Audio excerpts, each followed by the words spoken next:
Hello everyone. आज की इस क्लास में मैं आप सभी को एसएससी सीजीएल 2022 के लिए मैथ का प्रीवियस ईयर पेपर कराने वाली हूँ। तो आज जो पेपर होगा वो 13 अप्रैल 2022 को सेकेंड शिफ्ट में पूछा गया आज का ये पेपर है। आज है प्रीवियस ईयर पेपर का डे नंबर है 35। पहला क्वेश्चन है एक ट्रेन 225 किलोमीटर की दूरी एक सामान्य चाल से 2.5 घंटे में तय करती है। उसी चाल से 630 किलोमीटर की दूरी तय करने में ट्रेन द्वारा लिया गया समय पूछा गया है। यानी दूरी है 225 किलोमीटर की और एक सामान्य चाल से 2.5 घंटे में तय कर रही है। तो 2.5 घंटा हो जाएगा, यानी 2.5 है। यहाँ पर जैसे कि एक अंक छोड़कर दशमलव है, एक अंक छोड़कर दशमलव है, दशमलव हटाएंगे बटा में आ जाएगा 1 0। तो यानी ये हो गया 25/10। इसको काटेंगे 5 से चला जाएगा, 50 25, 5 दूनी 10, 5/2 आ जाएगा। और यहाँ पर 225 किलोमीटर की दूरी है, 2.5 घंटे में तय की जा रही है, यानी 5/2 हो जाएगा। ये 2 जो है डिनोमिनेटर में ये ऊपर चला जाएगा, यहाँ मल्टीप्लाई हो जाएगा 2 का। 5 से काटेंगे, ये 5 चौका 20 और 5 से यानी 45 से चला जाएगा, 45 × 2 कर लेंगे, यहाँ से आ जाएगा 90 आ जाएगा। अब 90 किलोमीटर प्रति घंटा की चाल से 90 किलोमीटर प्रति घंटा की चाल से 630 किलोमीटर की दूरी तय करने में कितना समय लगेगा, यही कहा गया है। तो 630 किलोमीटर की दूरी है, इसको 90 किलोमीटर प्रति घंटा की चाल से तय की जा रही है, तो टाइम पूछा गया है, तो 7 घंटे इस क्वेश्चन का राइट आंसर हो जाएगा। ऑप्शन डी इस क्वेश्चन का राइट आंसर हो जाएगा। ये क्वेश्चन 13 अप्रैल 2022 को फर्स्ट शिफ्ट में पूछा गया, एसएससी सीजीएल एग्जाम में पूछा गया है। नेक्स्ट क्वेश्चन है एक दुकानदार किसी वस्तु पर उसके क्रय मूल्य से 20% अधिक अंकित करता है, 20% अधिक मूल्य अंकित करता है और 10% की छूट देता है, तो प्रतिशत लाभ ज्ञात करनी है। तो जैसे कि 20% अधिक अंकित करता है, यानी 100 से हो जाएगा, 100 से हो जाएगा, ये 100 + 20 कर लेंगे, 120 हो जाएगा। अब इस 20% यानी 120 का 10% निकालेंगे, क्यों? क्योंकि 10% का छूट है, तो 120 का 10% का छूट है, 100 - 10 कर लेंगे, आ जाएगा 90%, तो 90/100 हो जाएगा, 90/100 हो जाएगा। शून्य से शून्य चला जाएगा, 12 × 9 कर लेंगे, यहाँ से आ जाएगा 108 आ गया। फिर कहा गया है प्रतिशत लाभ निकालनी है, तो यानी ये हो जाएगा कॉस्ट प्राइस ये था, और इसी कॉस्ट प्राइस पर यानी 100 पे 20% अधिक मूल्य अंकित किया गया। तो अब ये कॉस्ट प्राइस 100 है और यहाँ से आ गया है 108, तो 100 में से जब 108 को माइनस करेंगे तो यहाँ से आ रहा है 8%, तो 8% का प्रॉफिट हो रहा है। ऑप्शन डी इस क्वेश्चन का राइट आंसर हो जाएगा। नेक्स्ट क्वेश्चन है एक लकड़ी के बेलन एक वक्र पृष्ठ को 50 रुपये प्रति मीटर स्क्वायर की दर से पॉलिश करने की कुल लागत रुपए में क्या होगी यदि इसका व्यास 70 सेंटीमीटर है और ऊंचाई 6 सेंटीमीटर है, तो और पाई का मान 22/7 लेनी है। तो जैसे कि बेलन का वक्र पृष्ठीय क्षेत्रफल निकाल लेंगे, तो बेलन का वक्र पृष्ठ का क्षेत्रफल होता है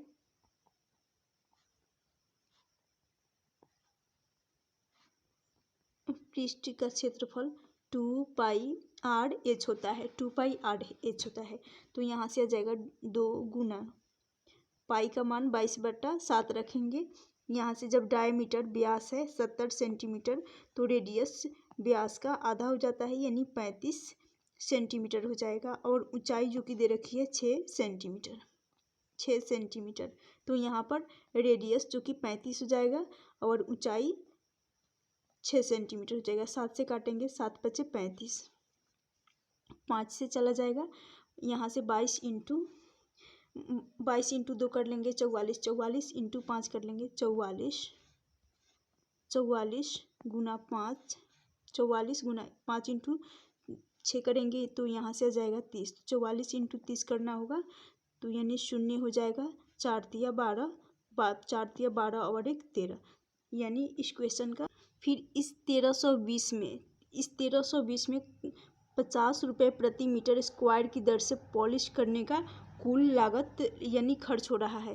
तो इस 1320 में 50 का भी मल्टीप्लाई करना होगा, जो खर्च हो रहा है पॉलिश करने में 50 रुपये। तो इसका भी मल्टीप्लाई कर लेंगे। यहाँ से 5 दूनी 10, उसके बाद 13 बचे 65 और 1 हो जाएगा 66, यानी 660 रुपये। ऑप्शन बी इस क्वेश्चन का राइट आंसर हो जाएगा। उम्मीद करती हूँ क्वेश्चन समझ में आ गया हो। कुछ नहीं करना था, यहाँ पर सिर्फ वक्र पृष्ठ, बेलन का वक्र पृष्ठ का क्षेत्रफल होता है 2πr/h। 2πr/h यानी मान पुट करना था। रेडियस रखना, रेडियस जो कि 35 है, ऊंचाई 6 है और 50 रुपये प्रति मीटर स्क्वायर की दर से पॉलिश करने का कुल लागत रुपए में हो रहा है। तो यहाँ पर 50 का आखिरी में मल्टीप्लाई करना था। तो इसका राइट आंसर हो जाएगा ऑप्शन बी। नेक्स्ट क्वेश्चन है त्रिभुज ए बी सी में भुजा बी सी डी एक ऐसी बिंदु है, बी सी पर डी एक ऐसी बिंदु है कि कोण ए डी सी बराबर है कोण बी ए सी। यदि सी ए भुजा सी ए बराबर 15 सेंटीमीटर है और सी डी बराबर है 9 सेंटीमीटर, तो सी बी की लंबाई सेंटीमीटर में ज्ञात करनी है। तो ये हो जाएगा, एक ट्रायंगल बनाएंगे ए बी सी, एक ट्रायंगल जिसपे बी सी पे डी एक डी जो कि यहाँ पर हो जाएगा, ये हो जाएगा डी बी सी पे है, डी बिंदु जो कि बी सी पे है। और कहा गया है सी ए की लंबाई 15 सेंटीमीटर है, सी डी की लंबाई 9 सेंटीमीटर है। तो इस कोण को हम थीटा मान लेंगे। ये जब थीटा हो जाएगा तो ये पूरा कोण, ये पूरा जो कि इसको थीटा मान लेंगे, और फिर सी एक कॉमन एंगल है तो इसको मान लेंगे अल्फा। सी को यहाँ से बी से सी तक की दूरी यानी सी बी की लंबाई पूछी गई है तो इसको एक्स मान लेंगे। इस कोण बी को बीटा मान लेती हूँ, तो सिर्फ इसको मानूंगी बीटा। अब यहाँ पर जो बड़ा एंगल है थीटा है और थीटा के सामने यहाँ पर आ जाएगा एक्स। थीटा के सामने एक्स हो जाएगा क्योंकि बी सी की लंबाई जो कि एक्स मानी हूँ, बी से सी तक की दूरी को एक्स मानी हूँ, तो यहाँ पर हो जाएगा एक्स हो जाएगा। और फिर छोटा कोण जिसको बीटा मानी हूँ और बीटा के सामने हो जाएगा 9, तो ये हो जाएगा छोटे त्रिभुज में, छोटे ट्रायंगल में थीटा के सामने पहले मान लेती हूँ, तो थीटा के सामने जो कि 15 है तो यहाँ पर आ जाएगा 15, फिर 15/x हो जाएगा, बराबर कर लेंगे। और फिर बीटा के सामने ये हो जाएगा 9 और इस बड़े कोण में बीटा के सामने यहाँ पर ये हो जाएगा 15। तो अब क्रॉस मल्टीप्लाई कर लेंगे, क्रॉस मल्टीप्लाई करेंगे तो यहाँ से 15 × 15 ये हो जाएगा 225। तो x बराबर हो जाएगा x इक्वल टू 225 बटा हो जाएगा 9। 9 से 225 को काटेंगे तो 25×9 ये हो जाएगा 225, यानी यहाँ से आ जाएगा 25। ऑप्शन बी इस क्वेश्चन का राइट आंसर हो जाएगा। एक बार फिर से एक्सप्लेन कर दे रही हूँ। जैसे कि यहाँ पर है छोटे कोण, छोटे ट्रायंगल में थीटा के सामने जो भुजा दे रखी है उसकी लंबाई है 15 सेंटीमीटर। तो यहाँ पर छोटे कोण में से इसको 15 सेंटीमीटर रख ली, थीटा की लंबाई जो कि थीटा के सामने 15 सेंटीमीटर। फिर बड़े कोण में थीटा के सामने जो कि है थीटा के सामने एक्स मानी हूँ, तो यहाँ पर हो जाएगा एक्स, थीटा के सामने एक्स, तो 15/x हो जाएगा बराबर। फिर बड़ा वाला कोण में जो कि छोटा वाला कोण में बीटा के सामने ये हो जाएगा इस कोण, बीटा के सामने 9 है तो 9, फिर बड़ा वाला कोण में बीटा के सामने 15 है तो इसको 15 ले लेंगे, क्रॉस मल्टीप्लाई कर लेंगे, एक्स का मान यहाँ से आ जाएगा 225/9, आंसर हो जाएगा ऑप्शन बी। नेक्स्ट क्वेश्चन है ए और बी। क्वेश्चन दे रखा है ए और बी ऐसी दो अभाज्य संख्याएं हैं कि ए बड़ा है बी से, ए बी से बड़ा है और लघुत्तम समवर्तक 209 है, तो बी स्क्वायर माइनस ए का मान पूछा गया है। यहाँ पर ए और बी दो अभाज्य संख्या यानी इनका एचसीएफ हो जाएगा एक, एचसीएफ तो सबसे पहले इनका एक हो जाएगा, अभाज्य संख्याएं हैं तो एचसीएफ एक हो जाएगा, और लघुत्तम समवर्तक एलसीएम दे रखा है 209, तो 209 इसका फैक्टर कर लेंगे, इसका गुणनखंड करेंगे, वही जो कि संख्या निकल कर आ जाएगा, बेहद ही ईजी है।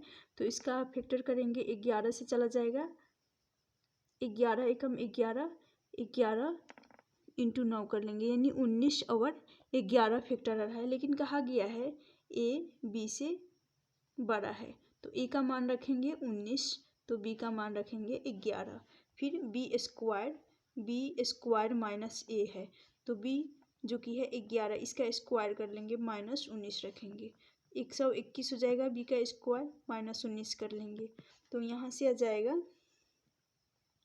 102, ऑप्शन बी इस क्वेश्चन का राइट आंसर हो जाएगा। कुछ नहीं करना था, यहाँ इनका सिर्फ फैक्टर करना था एलसीएम का, जो कि संख्याएं निकल कर आ जाएंगी, वैसे तो एचसीएफ एक है इनका, तो ये हो जाएगा आंसर हो जाएगा इसका 102। नेक्स्ट क्वेश्चन है दी गई आकृति में ओ वृत्त का केंद्र है, ओ जो कि वृत्त का केंद्र है, यहाँ पर कोण POQ जो कि 54 है, यानी ये कोण 54 डिग्री है, कोण ओ 54 डिग्री है, तो कोण PRQ का माप डिग्री में क्या है, यानी PRQ का माप डिग्री में पूछा गया है, इस कोण का मान पूछा गया है। तो जैसे कि आप सभी को पता होगा जब केंद्र पे ये 54 है तो परिधि पर बना हुआ कोण इसका आधा हो जाता है, इसका आधा हो जाता है, तो 54 का आधा हम निकाल लेंगे, ये हो जाएगा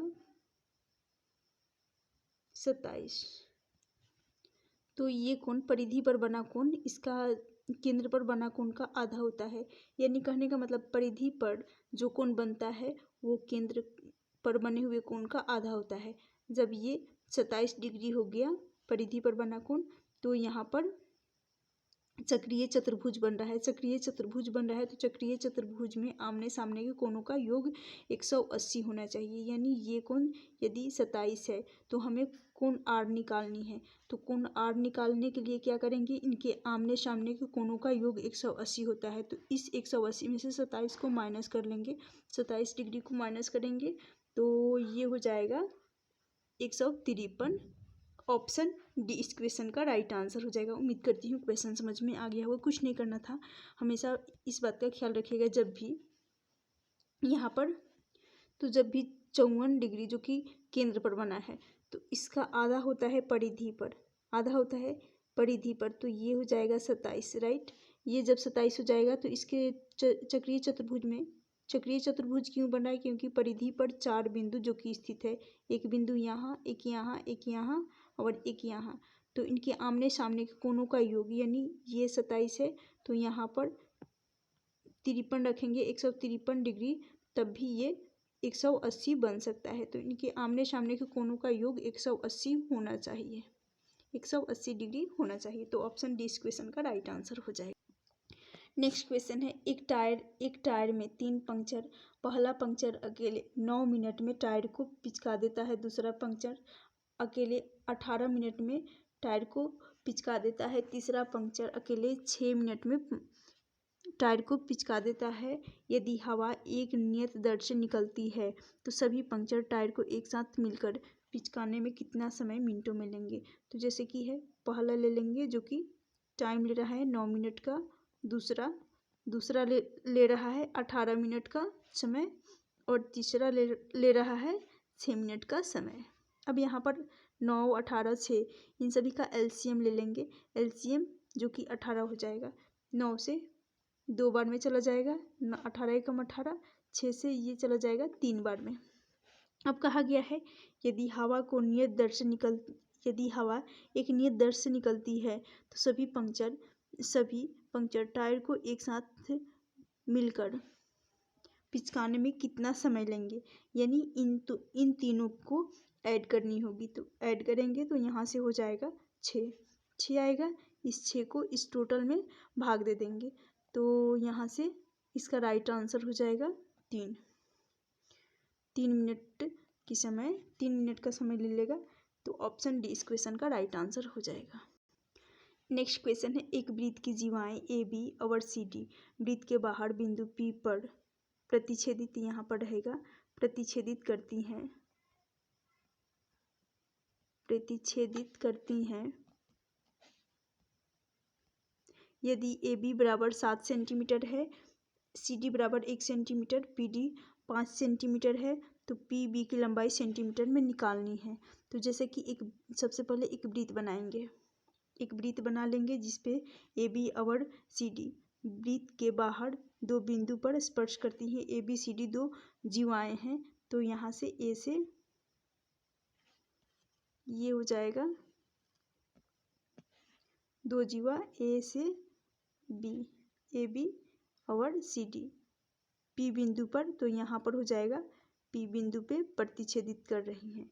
तो इसको मानेंगे ए बिंदु, इसको ए मान लेंगे, इसको बी मानेंगे, ये हो जाएगा पी और ये हो जाएगा सी और ये डी हो जाएगा। कहा गया है ए बी 7 सेंटीमीटर है, तो ए से बी तक की दूरी 7 सेंटीमीटर, सी से डी तक की दूरी 1 सेंटीमीटर, तो यहाँ पर 1 आ जाएगा। फिर पी से डी तक की दूरी 5 सेंटीमीटर, पी बी की लंबाई ज्ञात करनी है, तो इसको निकालनी है। तो यहाँ पर क्या करेंगे, यहाँ हमें निकालना होगा P C into P D करेंगे। तो सबसे पहले यहाँ से पी से डी तक की दूरी ले लेती हूँ जो कि 5 है। फिर पी से सी तक की दूरी लेनी है, तो पी से सी तक की दूरी लेंगे तो यहाँ पर 5 भी रहेगा और इसके साथ 1 ऐड हो जाएगा, तो ये हो जाएगा, गुना कर लेंगे 6, यानी यहाँ पर ये थ्योरम लगेगा P D D P into कर लेंगे सी पी, इसको बराबर कर लेंगे फिर B P into A P, ये थ्योरम जो कि लगेगा। तो फिर यहाँ से हमें लेनी है पी से बी तक की दूरी, तो इसको x मान लेंगे इंटू फिर पी से ए तक की दूरी लेनी है, तो इसमें x भी रहेगा और साथ के साथ 7 भी रहेगा। तो क्या करेंगे 7 + x कर लेंगे, यहाँ से 7 + x इनको मल्टीप्लाई करेंगे तो ये हो जाएगा 30 है। अब हमें यहाँ पर 30 चाहिए, राइट, इसको बराबर करना होगा। तो क्या करेंगे, यहाँ पर यदि x का मान रखूँगी 3, तो ये हो जाएगा 7 और 3 10, जब 10 हो जाएगा तो यहाँ पर भी x का मान रखूँगी 3, तब यहाँ पर 10 और 3 इनका मल्टीप्लाई कर लेंगे 30 हो जाएगा। यानी कहने का मतलब है हमें मिल जाएगा x यानी x बराबर 3, जो कि बी से पी तक की दूरी 3 सेंटीमीटर हो जाएगी। ऑप्शन ए इस क्वेश्चन का राइट आंसर हो जाएगा। नेक्स्ट क्वेश्चन जो कि कंपाउंड इंटरेस्ट का है, क्वेश्चन है 4,620 रुपये की राशि 2 बराबर वार्षिक किस्तों में वापस भुगतान की जाती है यदि ब्याज दर वार्षिक रूप से चक्रवृद्धि होने वाली 10% वार्षिक है, तो ब्याज किस्त रुपए में कितनी होगी। तो जैसा कि यहाँ पर दे रखा है 10%, इसको 10% का फ्रैक्शन वैल्यू 1/10 हो जाएगा, राइट, 1/10। तो पहले वर्ष ये 10 से 11 हो जाएगा, ये 10 जो कि है प्रिंसिपल, और इसी प्रिंसिपल पर एक रेशियो का यहाँ पर इंटरेस्ट मिल रहा है, इस प्रिंसिपल पर इंटरेस्ट।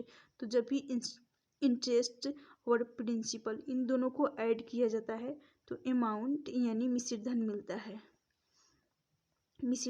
है। ये तो हो गया मूलधन और ये ब्याज। तो जैसे कि अमाउंट हो गया 11, तो यहाँ से प्रिंसिपल 10, फिर जब चक्रवृद्धि ब्याज है और 2 बराबर किस्त हैं, तो यहाँ पर इसका किस्त वाला प्रश्न है और कंपाउंड इंटरेस्ट है तो इसका स्क्वायर लेना होता है। यहाँ 2 बराबर किस्तों में वापस करना होता है। तो यहाँ 100 आ जाएगा, तो यहाँ पर 11 का स्क्वायर कर लेंगे 121 आ जाएगा। लेकिन हमें अमाउंट को, मिश्र धन को बराबर करना होगा, यानी यहाँ 121 है। जब यहाँ पर 121 है तो यहाँ 121 बनाने के लिए 11 का मल्टीप्लाई करेंगे। तो जब इसमें 121 का 11 का मल्टीप्लाई किए तो इस रेशियो को इक्वल बनाने के लिए इस साइड भी, यानी सही तभी होगा जब इस साइड 11 का मल्टीप्लाई होगा। तो 11 इंटू 100 यहाँ से आ जाएगा 110, और यहाँ से तो 11 इंटू 11 110। अब ये जुड़ जाता है, ऐड होता है, तो 110 प्लस 100 कर लेंगे। तो यहाँ से आ जाएगा 0 2 0 1, यानी 210 आ रहा है यहाँ से। और यहाँ पर 21 प्लस 121 प्लस 121 प्लस 121, यहाँ से आ जाएगा 242 आ जाएगा, राइट। 242 अब आ गया। लेकिन यहाँ पर कहा गया है 4,620 रुपये की राशि है। तो इस 210 को बराबर कर लेंगे 4,620 के बराबर करेंगे। 210 इसको बराबर करना होगा 4,620 रुपये के। 210 से काटेंगे तो ये चला जाएगा, एक रेशियो का वैल्यू यहाँ से मिल जाएगा 22 से चला जाएगा। एक रेशियो का वैल्यू 22 आ जाएगा। जब एक रेशियो का वैल्यू 22 आ गया तो क्या करना है, प्रत्येक किस्त रुपए में कितनी है यही पूछा गया है। प्रत्येक किस्त, तो इसमें क्या करेंगे, प्रत्येक किस्त निकालने के लिए 121 में 22 का मल्टीप्लाई कर लेंगे। 22 का मल्टीप्लाई कर लेंगे, तो जब 22 का मल्टीप्लाई करेंगे तो ये हो जाएगा 2662। ऑप्शन सी इस क्वेश्चन का राइट आंसर हो जाएगा।